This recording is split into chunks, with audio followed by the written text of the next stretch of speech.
Welcome back to Cybersecurity for Everyone. I'm Dr. Charles Harry. We've been talking about in the last module all about the hacking process. And at the end of that process were the actions that the hacker or the threat actor has on target. And in this particular module, I want to focus on how we talk about effects. Specifically, how do we frame these effects? So we know that threat actors are motivated to exploit vulnerabilities in systems to achieve an effect. And that motivation stems from financial purpose, nationalist, reputational, or even activism. They exploit vulnerabilities and utilize tradecraft to position themselves in the right location in your network. They use the hacking process, and through that, they conduct reconnaissance, deliver exploits, and control access to the malwares in your network. And then they execute intended, sometimes unintended, effects. So what kind of effect is achieved? Is this a private problem for the organization, or is this a broader public concern? So remember, in our last episode, we talked specifically about the range of effects and how they're sometimes difficult to characterize.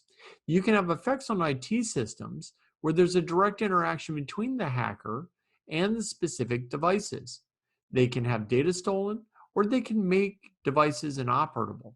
And those effects can be measured in terms of amount of data loss or impacts to productivity.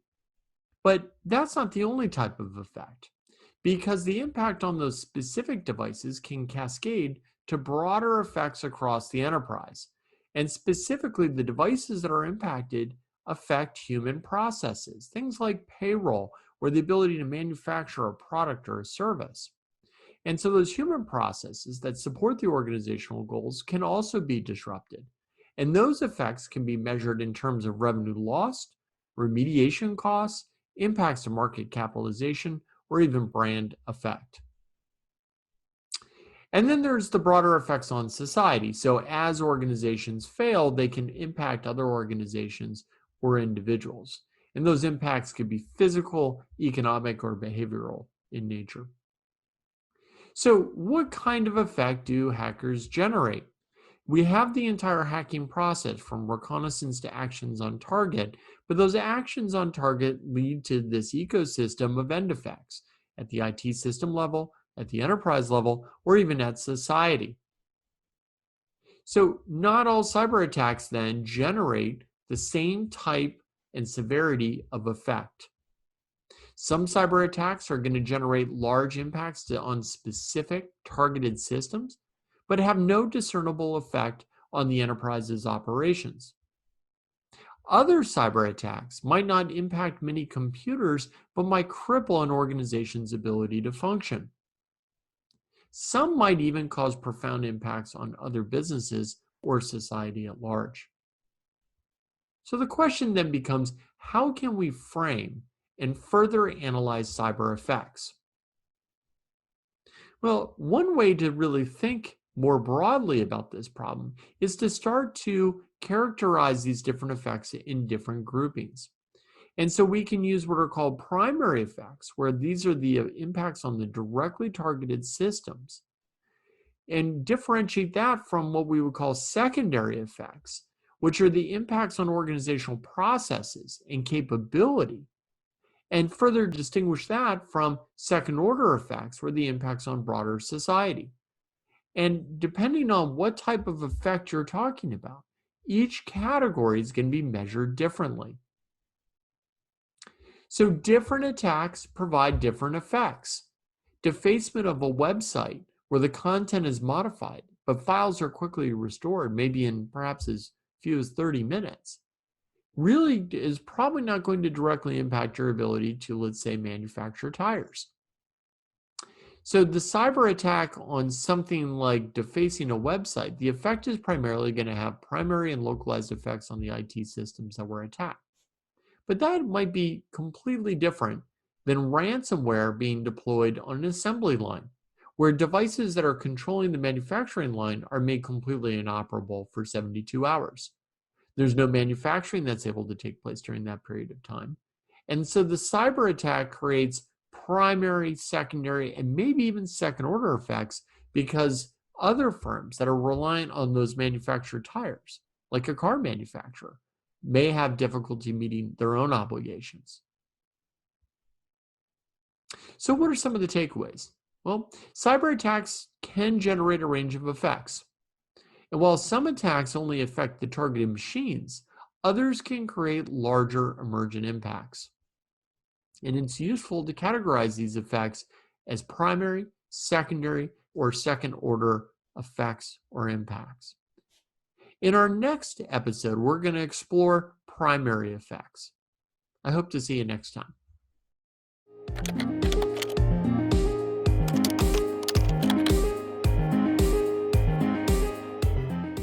This is Cybersecurity for Everyone. I'm Dr. Charles Harry. We've been talking about hacking effects or the impacts that threat actors have on a variety of networks and specific devices. And we talked last time about how those effects can be thought of or framed. In this particular module, I want to talk about primary effects. If you recall last time, we talked about a variety of different effects, primary, secondary, and second order effects. And primary effects are the impacts on specific IT systems. And it's important to remember that when we think about effects, that each category can be measured differently. So primary effects, again, are the direct impacts on targeted devices. A cyber event is the result of a series of actions that a threat actor will take to directly affect targeted devices. Remember, they're going through that hacking process, and at the end of it, they want to do something. And so that something could be something as simple as compromising data, or what we call the confidentiality. So examples of this might be spear phishing or SQL injection attacks on databases. It could be that data is being manipulated or going after the integrity of those devices and that data. So doing things like recording changes to records in a database or modifying code in a specific application. It could also be that those devices are made inoperable or less effective, what we also call accessibility. And examples of that might be ransomware attacks or data wipers. So it's important to think of primary effects in a broader category. And what we use is the term called taxonomy, or taxonomy of end effect is really about how to think about and break up and categorize all the different possible end effects that can be achieved from a cyber event. So in our case, we may want to think about disruptive events. These are cyber events that actually make inoperable or make less effective specific devices. We may also want to think of exploitive events where data is actually stolen from a variety of different devices. So let's first talk about disruptive events. So what is a disruptive event? Well, disruptive events, or the effects that disruptive attacks have, are all about making devices or the applications less effective, or frankly not work at all. And there really are 5 broad categories we can think about. So one category we might call message manipulation, and this would be a cyber event that really interferes with a victim's ability to accurately present or communicate its message to its user or customer base. And so examples of this might include the hijacking of social media accounts like Facebook or Instagram, or defacing a company website. And we see examples of this all the time where hackers gain access to, let's say, a celebrity's Instagram page, and they start making really bad comments on it. That would be an example of a message manipulation attack. So external denial of service is also a disruptive event, and that's really where a threat actor is executing a cyber attack from devices outside the target organization's network, right? And an example of this would be what's called the distributed denial of service attack, or DDoS attack. Again, this is a very common attack that we see, and the goal of the particular threat actor is to make inoperable or to slow down some of the devices that are connected on the internet to, in essence, either extort money, or sometimes it's just really is a broad set of interests that they have. There's also what we would call an internal denial of service attack, where threat actors are operating now inside the network and they're degrading or denying access to other internal systems. So if I have access to a router and I now reset that router to factory settings and it no longer works, then all those packets that are traversing that network, going back and forth, no longer can get to their destination, and therefore there's a denial of service. But it's happening inside the network, and that is what makes it different than a DDoS attack, where threat actors control infrastructure outside your network and are trying to overwhelm or flood your external internet connected device. We can also think of some category called data attack, where this is a cyber event that manipulates, destroys, or encrypts data in a victim's network. And so a good example of this would be ransomware or data wiper attacks, where people have gone, or threat actors have gained access to a specific system and now delete the contents of a hard drive entirely, or they encrypt it so that you can't gain access to that data. And finally, they're what we would call physical attack. So these are cyber events that manipulate, degrade, or destroy physical systems. And the idea is that an attack, something on like a supervisory control and data acquisition system, or what we call a SCADA system, that actually interfaces with physical devices, sensors, valves, these types of things, what we often call operational technology.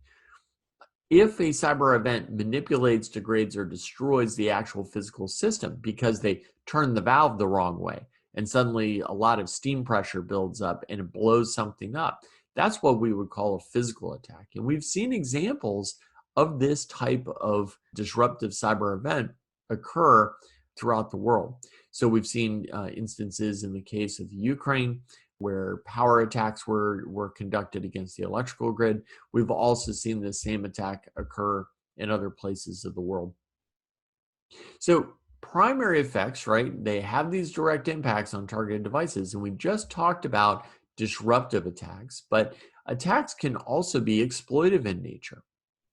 So what is an exploitive end effect? Well, there are 5 categories of exploitive effect.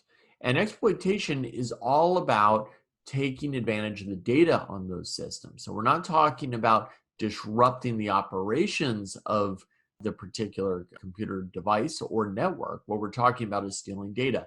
And so you can steal data in a couple of different areas.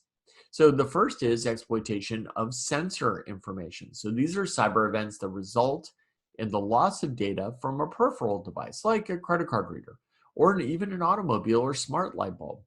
And so an example of this might be the compromise of data, credit card data, from what's called a point of sale system. These are those card readers when you go in to buy a cup of coffee or buy a shirt. You usually swipe your card into a machine. So threat actors can gain access to those machines and steal that credit card data.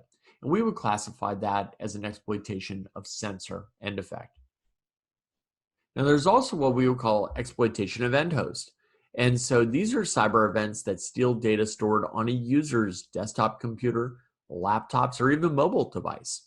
And there are very common examples of these types of attack include things called spear phishing, where you get that email from the Nigerian prince or from whoever where they want you to click on a link. And when you click on that link, it runs the exploit code and it goes through that first set of processes, which is part of the delivery process, exploitation, everything that we talked about in the hacking process eventually leads to the exploitation of that end host. And the goal is to steal data stored on that user's desktop computer, laptop, or mobile device.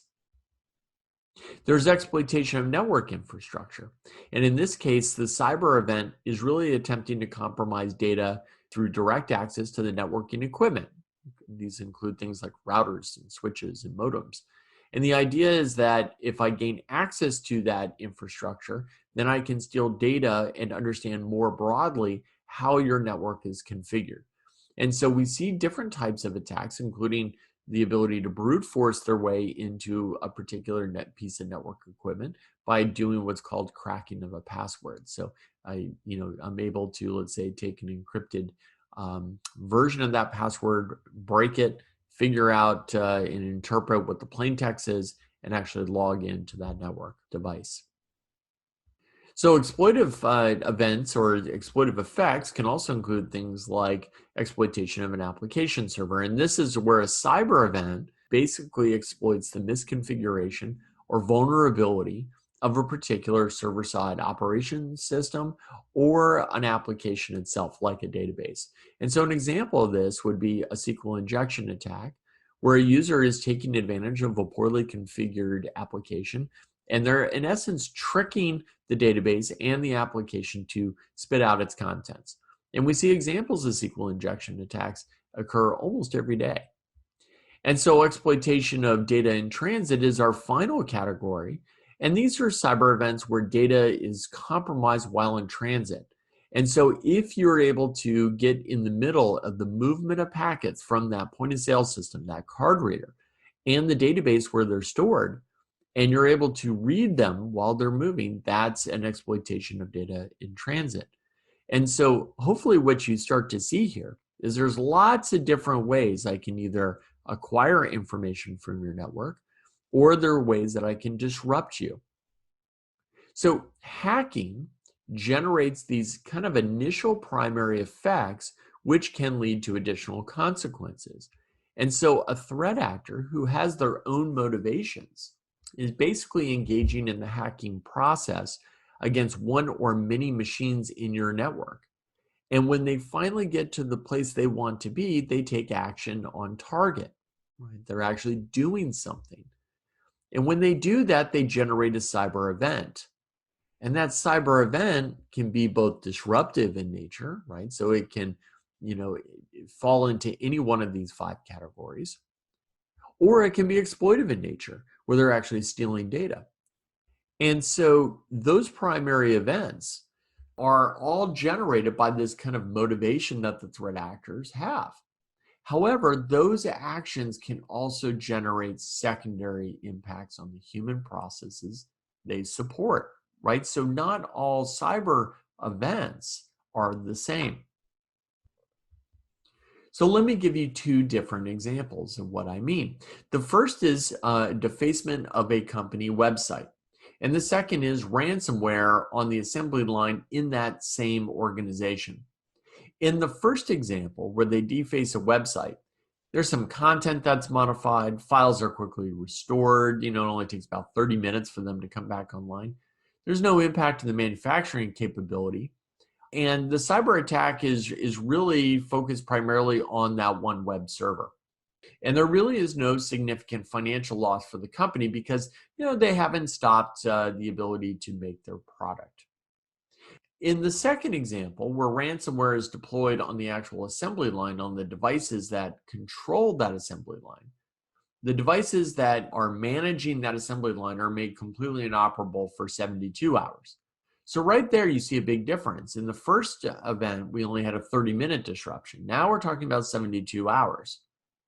But there's no manufacturing that's able to take place in this second example, right? And there's significant operational disruption, which leads to large-scale financial losses while the systems are restored. So customer concerns also start to emerge because of these supply chains. And so what are some of the takeaways? Cyber attacks can generate primary effects. And primary effects are broadly defined to be disruptive or exploitive in nature. And categorizing those primary end effects and understanding that there can be additional secondary impacts is useful in assessing the overall severity of one cyber event from another. Next time, we'll talk about secondary effects. I hope to see you next time.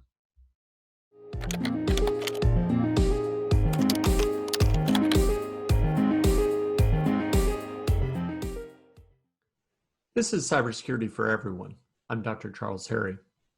Now, we've been talking about the various effects that threat actors can have when they're actually on target. And in this video, I want to specifically talk about what we call secondary effects. As you might recall, a threat actor has a potential impact on a system. They can create a variety of different effects. And in the last video, we discussed primary effects.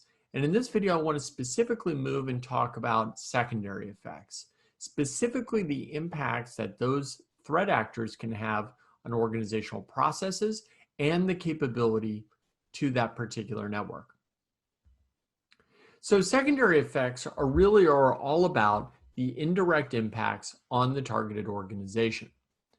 So a cyber event can create indirect impacts to that targeted organization that stem from those initial effects on the targeted devices themselves. And so they can come in a variety of different forms. Those indirect impacts can come in the form of revenue effects, where we stop the production of goods or the provision of services.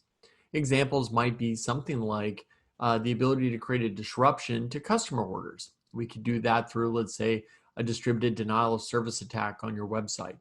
Or we might be able to directly impact your manufacturing capability by engaging in what's known as a SCADA attack. We also might be able to talk a little bit about remediation costs. And these are really about the costs associated with response and remediation to the specific event, where devices need to be repaired or maybe even entirely replaced. Employees might need to possibly work overtime. Those are all additional costs that we have to absorb. There's also reputational costs, the loss of confidence in a company. And that could be that a share price to the company is actually specifically affected, or customer perceptions about the security of their data might actually change. So let's talk first about revenue costs. So revenue costs or revenue effects are really about stopping the production of goods or the provision of a specific service. And as we discussed before, that might include things like creating disruptions to customer orders, like a DDoS of your website, or a direct impact to your manufacturing capability. But let's use the example of airline flights.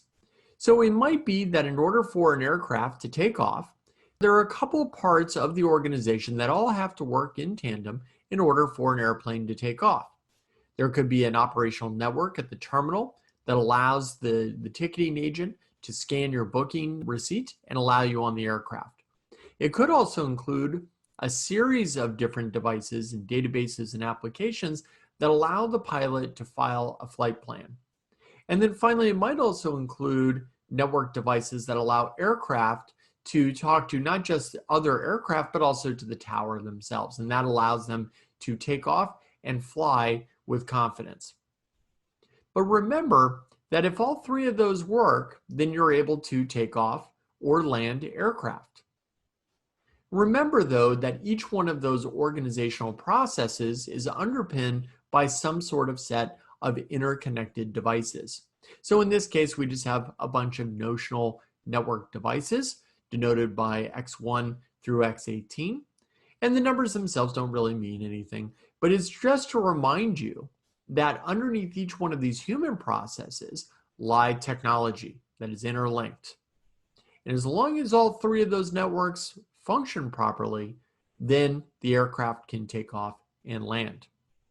But what happens if a cyber attack takes down two key devices in one of those networks? Well, in that case, you might have one of those operational networks function, but the others fail. The second one fails because the devices themselves don't work, but the third organizational process fails because it's reliant on the second one. And so you get this cascading effect that emerges. So devices support organizational processes, and the failure of the process leads to disruptions to the organization generally. And these could be tied to extremely large revenue losses. We've seen examples of these types of attacks occur over the last several years. The NotPetya attack, that was a ransomware variant that was spread all around the world, caused billions of dollars worth of damage, primarily because it impacted the ability of organizations to produce products or deliver services. A second effect that we may want to think about is remediation. Now remember, remediation is really all about the direct costs for the response or remediation of devices and the time that it takes for employees to actually do the work. So we have remediation costs tied to potentially repairing or replacing specific devices, or for the labor costs tied to employee work. So organizations will face questions about the costs of directly responding to the event. What are the specific costs to repair and replace impacted devices? If you're only talking about a single device, that may only be a few $1,000s. But if you're talking about thousands of devices, that cost might be in the millions of dollars. What are the specific costs to labor when you have to respond to the event? Oftentimes, you're spending quite a bit of money on overtime in order to get those systems and those networks back up and operational. Finally, there might even be legal fines and judgments that the organization will have to pay. And all of these types of costs are wrapped up in what we would call remediation. And then finally, there's reputational costs. The loss of confidence in your company.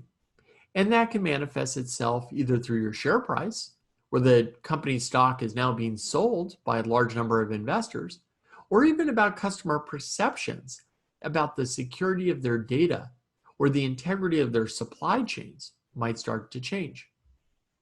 So organizations face these broader consequences that are above and beyond just the direct revenue costs or the remediation costs. They might include things like, do investors sell the organization's stock? In the aftermath of the Equifax hack, the stock fell by over 20%. It was a very significant impact. Will customers have less faith in the ability of that organization to protect their data?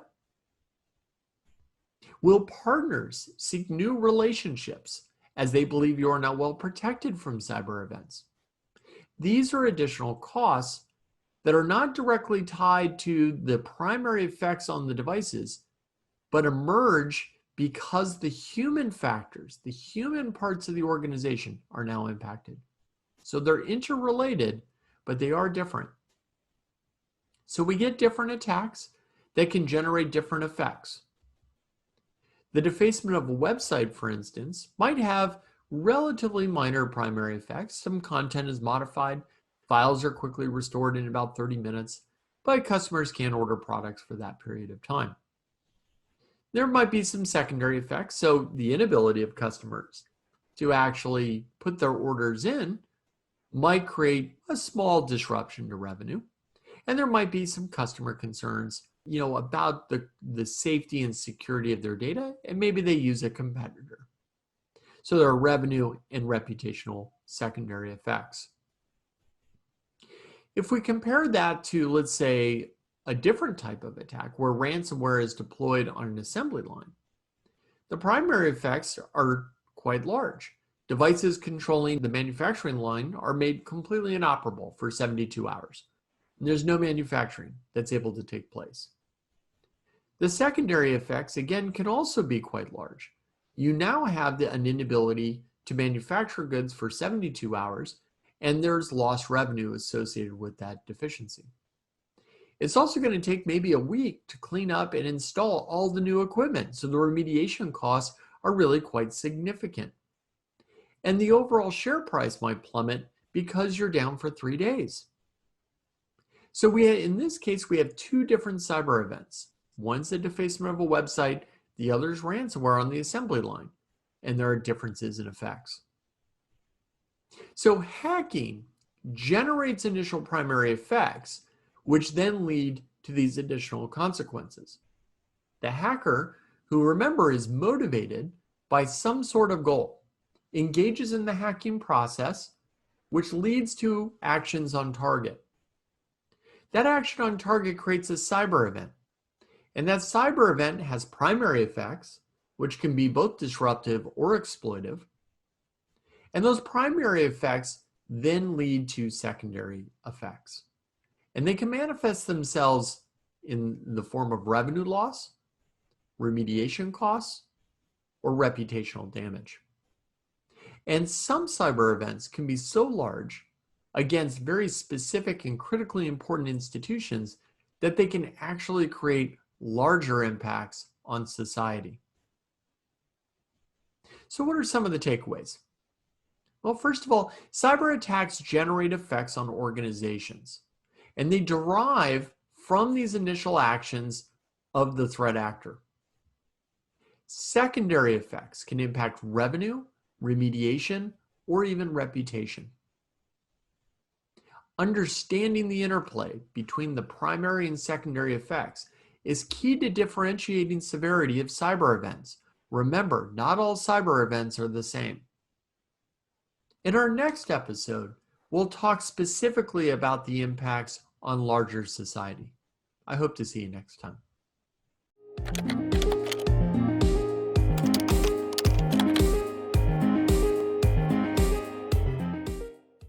Welcome to Cybersecurity for Everyone. I'm Dr. Charles Harry.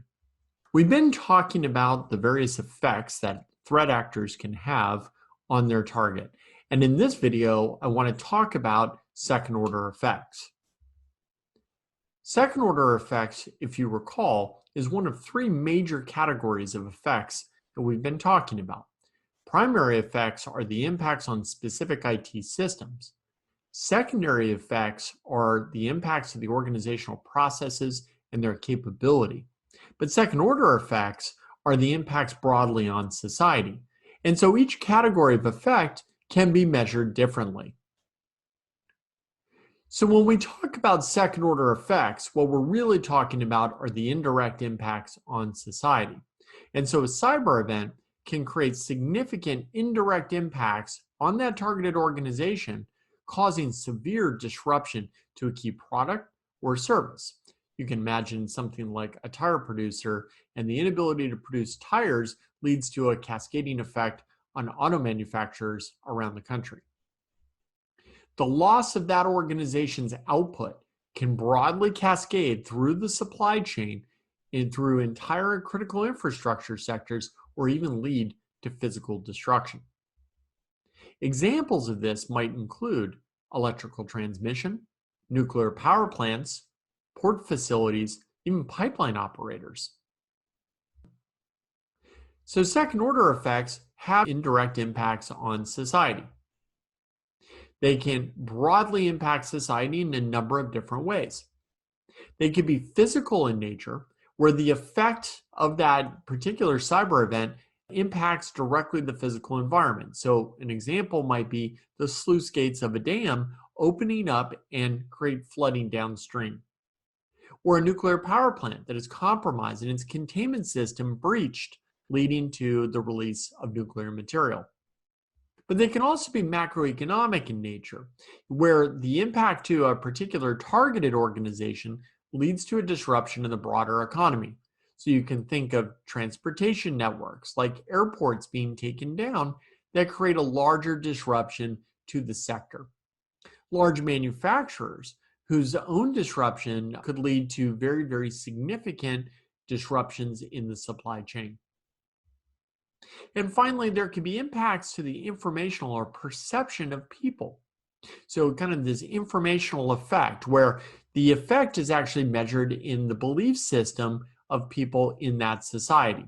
So voters, for instance, changing their perceptions about a particular candidate because data that had been compromised from a database in a cyber event now changes people's perceptions about the viability of that candidate.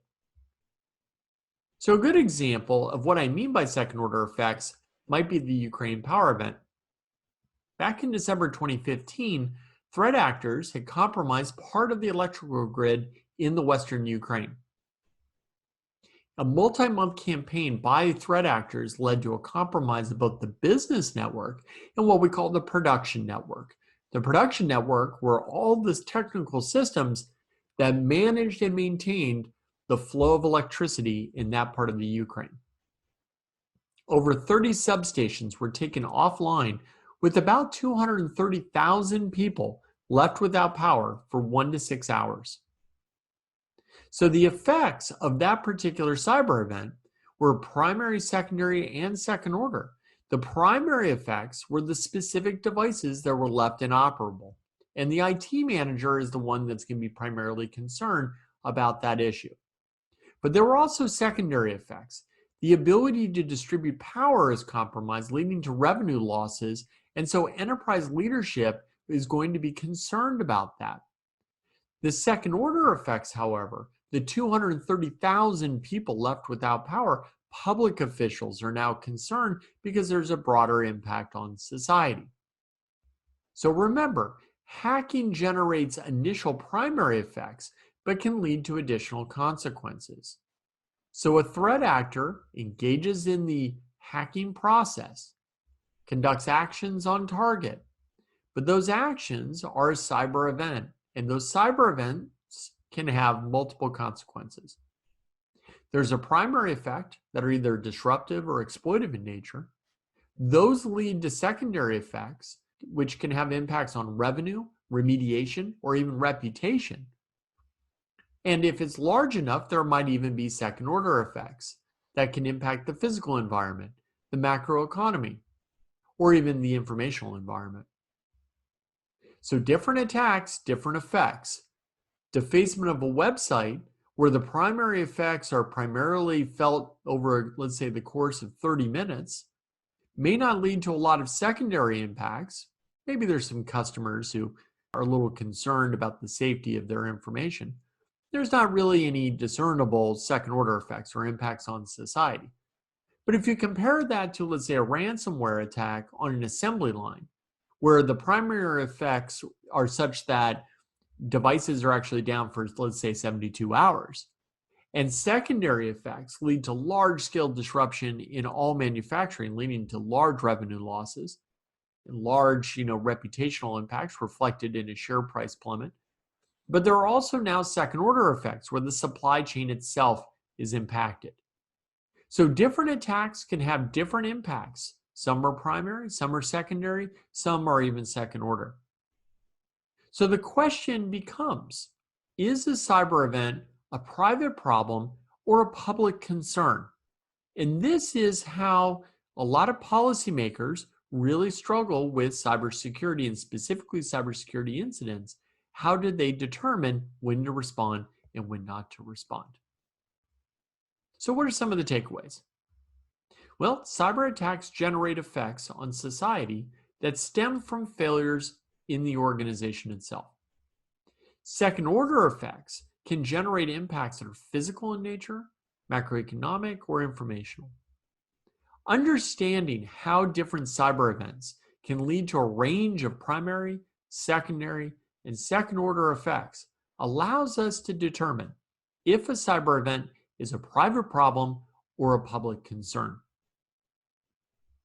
I hope you've learned a lot about how cyber events generate different effects and how that starts to play in public officials' understanding whether this is a private problem or a public concern. I hope to see you next time.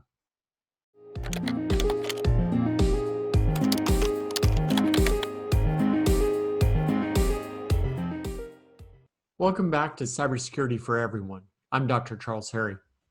So we have finished talking about the overall effects that a threat actor can have on a particular target organization that can lead to primary, secondary, and even second order effects, which leads us to this question of a strategic approach to cybersecurity.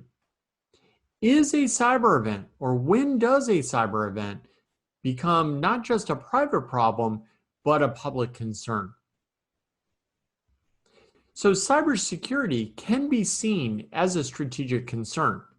And specifically, the National Cyber Strategy, authored in 2018, highlights that the administration will develop a comprehensive understanding of national risks by identifying national critical functions, and will mature cybersecurity offerings and engagements to better manage those national risks. So they're attempting to identify what is a strategic problem and what is not. So national risk is really answering a specific question. What cyber events constitute a private problem versus a public concern. This course has exposed you to several topics that help you answer that question.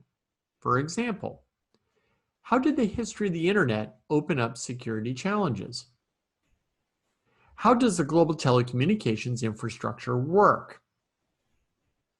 Who are the threat actors and what are their motives? What is hacking? And finally, what are the range of effects that those threat actors can achieve? And so if you recall, hacking generates initial primary effects which can lead to those additional consequences. Threat actors utilize the internet and the global telecommunications infrastructure to engage in a series of hacking events. Those events lead to actions on target. Those actions on target generate a cyber event. Cyber events can have primary effects, secondary effects, and even second-order consequences that include physical effects, macroeconomic effects, and even informational. So what national risks we accept is really a concern for everyone. Cybersecurity is about that interplay between technical and human systems.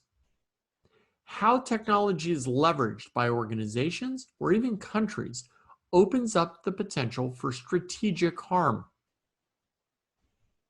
Understanding the techniques and effects of threat actors allows us to prioritize our defense. Good prioritization is the efficient means for addressing this problem.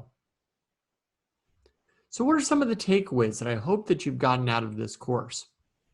First, that the evolution of the internet has greatly enhanced our dependence on technology.